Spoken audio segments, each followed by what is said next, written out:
Les stades sont là, mais où sont les hôpitaux? Voici un des nombreux slogans criés par la jeunesse marocaine en action depuis quelques jours dans le pays sous la bannière de Gen Z 212.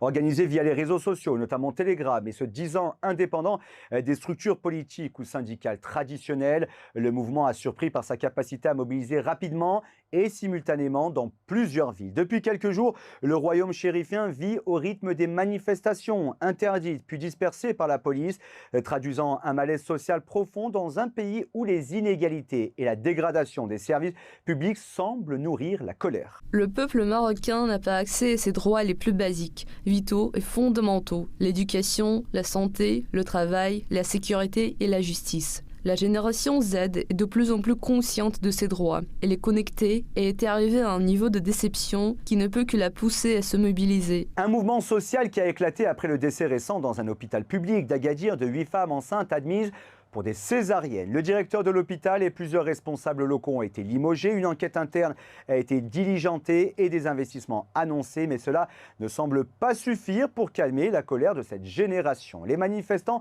ont établi un lien direct entre le système de santé défaillant du pays et ses investissements en vue de la Coupe du Monde de football 2030. Ce drame a été l'élément déclencheur des protestations, révélant un système d'alerte et d'action complètement grippé entre une médecine publique en crise face à un secteur privé réservé aux plus aisés. Ce parallèle a touché beaucoup de jeunes, d'autant qu'ils voient l'État injecter des milliards dans les stades, alors qu'eux-mêmes, diplômés, n'ont aucune perspective de vivre dignement. Ces mobilisations inédites illustrent la prise de parole d'une nouvelle génération connectée, déterminée et critique qui réclame une meilleure gouvernance et un accès équitable aux services publics essentiels tels que la santé, l'éducation ou encore l'emploi. Une image de tension sociale qui ternit celle d'un royaume des grands chantiers, du TGV au port de Casablanca en passant par les stades en vue de la CAN et de la Coupe du Monde. Lors de son discours du trône fin juillet dernier, le roi Mohamed VI avait pourtant, je cite, dit « Il n'y a pas de place ni aujourd'hui ni demain pour un Maroc avançant à 2 vitesses ». Un message qui ne semble pas trouver écho auprès de cette jeunesse, cette jeune génération Z.